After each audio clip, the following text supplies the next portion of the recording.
Então, dando continuidade aí, né? Nossa continuação da primeira aula aí, quando a gente estava falando sobre divisores e múltiplos, né? Aqui a gente vai fazer uma definição. Então, vamos dar uma olhada aqui. Um número A, ele é divisível por um número B, quando a divisão de A por B dá um quociente inteiro e o resto zero, ou seja, uma divisão exata. Então, um número vai ser divisível quando a divisão ela é exata. A gente vai poder falar, então, também, que a gente pode dizer que se o A é divisível por B, a gente pode falar que o A ele é um múltiplo de B, ou ainda que o B é um divisor de A. Então, isso aqui é bem natural. Voltando aqui. É bem natural com os exemplos que a gente fez aqui atrás, né, sobre divisor, sobre múltiplos. Então, essa simbologia e essa forma de dizer aí, a gente já conhecia, né? E a gente tem uma nova, que talvez poucos conheçam, é que B divide A. Ou seja, o B é um divisor do A, então esse símbolo aqui divide uma barra vertical, B divide A, que significa que B é divisor de A, ou que A é divisível por B, ou que A é múltiplo de B. Então vamos ver umas propriedades aqui que a gente vai mostrar.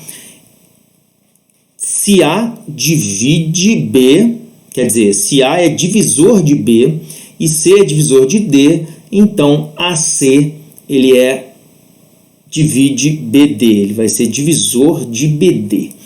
Então, a gente vai pensar aqui o seguinte, se A divide B, o que significa isso, né? Significa que o A ele é um divisor de B, e se ele é um divisor, a gente vai poder falar que B ele vai ser o A vezes um valor de um número aqui, se a gente estiver trabalhando com os naturais, um número natural, ou se estiver trabalhando inteiro com um número inteiro. Então, eu vou chamar de N1. Né? Da mesma forma, se o C divide D, a gente tem que esse C é um divisor de D. Quer dizer que D ele vai ser escrito como sendo aquele divisor vezes um número natural qualquer que eu vou chamar de N2. Ok? E aí, o que a gente quer, né? A gente quer provar isso aqui, ó, que AC ele divide BD. Provar que AC divide BD significa escrever o BD como AC vezes alguém. Então, se a gente quer chegar em BD, o que eu vou fazer? Eu vou multiplicar ambas expressões. Então, multiplicando, então eu vou multiplicar aqui, ó, multiplicando, eu vou obter o quê? Então, vamos lá. Como que eu multiplico duas equações? Primeiro membro vezes primeiro membro. Então, vai ficar B vezes D. E segundo membro vezes segundo membro. Então, vai ficar A N1 vezes C N2. E isso nada mais é do que AC vezes N1 N2. Ok? Então, esse BD ele vai poder ser escrito como AC, que multiplica N, se for um número natural, N1, e N2 também, se for um número natural, um produto de dois números naturais é um número natural. Então, vou chamar aqui de N, simplesmente. Então, com isso aqui, a gente conclui o quê? Que eu escrevi BD como sendo AC vezes alguém. Quer dizer, AC ele é um divisor, ele divide BD, que é o que a gente queria mostrar aqui. Ok? Então, isso é um exemplo de uma demonstração aí, trabalhando um pouquinho de divisibilidade, tá? Para vocês conhecerem aí. Da mesma forma, a gente tem aqui. Então, olha só. Se A divide B e B divide C, então A divide C. Então, isso aqui é o que a gente chama de hipótese, né? É o que a gente tem como verdadeiro. Então, vamos lá. Se A divide B, o que a gente conclui sobre isso? Que o B, ele é A vezes um número natural ou inteiro, dependendo de onde a gente estiver estudando, né, a questão. Nesse caso aqui, vamos pensar inteiro. Se o B divide C, a gente tem o quê? Que o C pode ser escrito como B vezes um valor qualquer. Correto? Se A divide B e B divide C, então A divide C, também chamada de propriedade transitiva, né? Transitividade. Eu quero chegar que A divide C, né? Então, a gente repara o quê? Que aqui a gente tem B e aqui também. Então, nessa segunda equação, eu vou substituir o valor de B aqui. Então, eu vou pegar esse B e vou substituir aqui. Então, substituindo essa expressão, o que a gente vai obter? Então, a gente vai ter que C é igual a B, que é AN1, vezes N2, ok?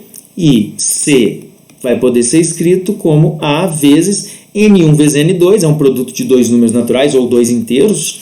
Isso vai dar um outro número natural que eu vou chamar de N.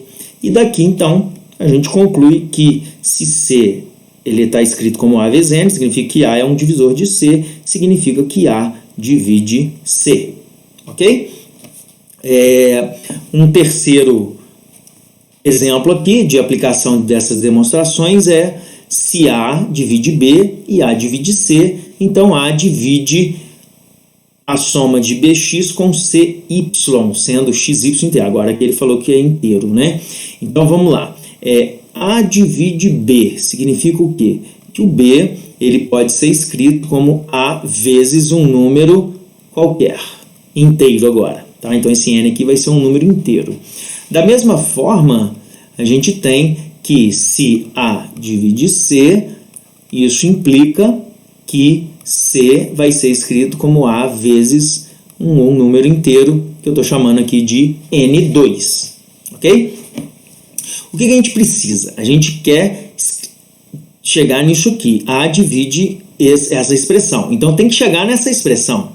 Para eu chegar nessa expressão, eu preciso fazer aparecer BX. Então eu vou pegar essa expressão que tem B e para que apareça BX eu vou multiplicar ambos os membros por X. Ok? Então eu vou ter que BX é igual a A vezes X vezes N1. Tanto faz a ordem aqui, pode ser A, N1 vezes X também. E da mesma forma, eu quero que apareça CY. Então eu vou fazer C vezes Y, e aí eu multiplico por Y o segundo membro também. AY N2. Tranquilo? Agora, eu quero obter essa soma. Então eu vou somar. Esse BX mais CY, ele vai ser igual a XN1 mais AYN2, ok? Então, esse BX mais CY, se eu colocar o A em evidência, eu vou obter XN1 mais... Peraí, deixa eu voltar aqui, mais YN2, sendo XY inteiros, hein? Agora, quando eu multiplico um número inteiro por outro número inteiro, vai dar um número inteiro. E quando eu multiplico, mesma coisa aqui. E quando eu somo dois números inteiros, eu obtenho um número inteiro. Então, isso aqui significa que esse número para a gente é um número inteiro. Logo, eu escrevi BX mais CY como sendo A vezes um número que eu vou chamar de Z minúsculo aqui, que é um número inteiro. E daqui, então, a gente conclui o quê? Que esse A ele vai ser um divisor dessa expressão BX mais CY, que é o que a gente queria mostrar aqui, ok? A definição agora, a gente vai fazer uma definição de número par e número ímpar. O que é um número par? Então, a gente sabe que um número par é todo número que é divisível por 2, né? E a gente viu, então, lá na aula anterior, pode ser escrito da forma 2n, sendo esse n, se a gente estiver trabalhando nos naturais, pertencente aos naturais. Se for trabalhando dentro dos inteiros, pertencente aos inteiros. Menos 4 é um número par dentro dos números inteiros. Okay? Já um número ímpar, o número será ímpar quando eu consigo escrevê-lo na forma 2n mais 1, ou seja, um par mais 1, sendo esse n natural ou inteiro, dependendo de qual conjunto a gente esteja estudando. Então, está aí a definição de um número par, a definição de um número ímpar. Ok? Muito cuidado, Porque tem gente que acha, o que é um número par? Que vai de 2 em 2, 2, 4, 6, tudo bem, nesse sentido. Porém, quando eu pego, por exemplo, 3, 5, 7 está indo de 2 em 2, isso não significa que é par. Então, muito cuidado ao definir par e ímpar. Ok? O próximo passo aqui é a representação dos números naturais, né? A representação que a gente chama representação no sistema decimal. A gente sabe que dentro dos números, né, a gente tem aqui esse 8, ele representa para a gente a unidade, o 4 aqui, dezena, o 3, centena, e o 1 é a unidade de milhar, né? Então, a gente sabe que quando a gente trabalha com um número, a gente tem as posições dos algarismos indicam para a gente quantas unidades eles representam naquela posição. Então, esse número, na verdade, ele tem 8 unidades mais 4 dezenas, que é 4 vezes 10 unidades, dezenas são 10 unidades, mais o 3 são 3 centenas, então é 3 vezes 100 unidades, que é a centena, mais 1, que é a unidade de milhar, 1 vezes quantas unidades tem a unidade de milhar? 1000. Certo? Então, a gente pode escrever esse número, só vou inverter agora e trabalhar com potências de 10. Então, 1 vezes 1000, que é 10 ao cubo, mais 3 vezes 10 ao quadrado, mais 4 vezes 10 elevado a 1, mais 8, que é a mesma coisa que 10 elevado a 0. Então, eu percebo que um número qualquer pode ser escrito sempre com essas potências de 10. Então, vamos pegar um exemplo aqui, só para a gente escrever aqui, em forma de letras. Então, por exemplo, A, B, C, D e E. Vou representar esse número aqui como sendo na forma, na forma aqui de potências de 10, né? Então, a gente repara o quê? Isso aqui é a potência 10 elevado a 0, 10 elevado a 1, a 2, a 3, a 4. Então, eu vou ter A vezes 10 à quarta, B vezes 10 ao cubo, mais C vezes 10 ao quadrado, D vezes 10 a 1, mais E vezes 10 a 0, ou simplesmente E. Não vou pôr 10 a 0 aqui não, por causa do espaço ali. Ok? Então, isso é a representação dos números naturais aí, como potências, né? Potências de 10 aí. Tranquilo? A gente vai começar a trabalhar com os exemplos, então vou fazer esse primeiro exemplo e aí na próxima aula a gente continua com os próximos exemplos. Então tá aqui, questão número 1, a gente quer calcular, vamos pegar uma outra cor, um número de 2 algarismos, tá? Então um número, ele é composto de 2 algarismos. Eu vou chamar esse número de AB. Na verdade, o número não é AB. Isso aqui é a simbologia, isso aqui é chamado numeral, né? O AB, ele representa para a gente a quantidade de unidades, é A vezes 10, é esse raciocínio que eu acabei de fazer ali em cima, mais B vezes 10 a 0. Ou, simplesmente, vou colocar aqui, 10 a 0. Ou, simplesmente, que é 10A mais B.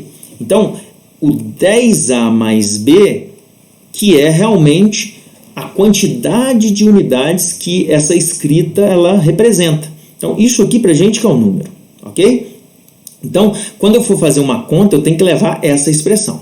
Então, um número de 2 algarismos é tal que, então ele vai falar aqui, o algarismo das unidades, que é o B, ele excede, quer dizer, ele é maior o que o das dezenas em 2 unidades, né? Ele excede em 2 o algarismo das dezenas. Então, ele é maior que o algarismo das dezenas em 2, ok? Se a gente inverter os algarismos, então, se eu inverto os algarismos, vira BA. Então, na verdade, esse número passa a ser o quê? B vezes 10 elevado a 1 mais A vezes 10 a 0, que é a mesma coisa que 10B mais A. Então, se eu inverto o número, eu obtenho, se eu inverto os algarismos, eu obtenho esse número agora. Então, ele falou, se a gente inverter os algarismos, e somarmos o número resultante ao número inicial, então esse é o número resultante e esse é o número inicial. Então, se a gente somar, se a gente somar aqui a esse número o número inicial, que é o 10A mais B, a gente vai obter 110. Tranquilo? Então, com isso, a gente tem aqui uma expressão que envolve B e A e outra expressão aqui que envolve B e A. E aí, com isso aqui, eu vou montar um sistema. Tranquilo? Então, montando um sistema aqui, eu vou resolver e vou achar o A e B. Tá? Então, melhorando essa segunda equação aqui, vamos trabalhar com ela aqui. 10B mais B vai dar 11B, né? 11B. Esse A mais esse A, 10A aqui dá 11A. Isso é igual a 110. Eu posso dividir essa expressão por 11, então eu vou ficar com B mais A, estou dividindo por 11, vai ser igual a 10. E tenho que B é igual a A mais 2. Ok? Então, esse é o sistema que a gente vai estar resolvendo para achar o A e B. Aqui, como o B já está isolado, eu vou substituir aqui em cima. Então, eu vou obter o seguinte. A mais 2, que é o valor de B, mais A igual a 10. Então, daqui eu tenho que o A vai valer 2A. Passo 2 subtraindo igual a 8, A igual a 4. Se o A é igual a 4, eu vou substituir aqui, vou obter daqui que o B vai ser 4 mais 2, 6. Logo, a gente conclui, determina o número inicial. O número inicial era AB, ou seja, 46. Então, 46 será o nosso número inicial. Ok? Então, na próxima aula, a gente continua e a gente faz mais exercícios para terminar essa parte aí. Um grande abraço.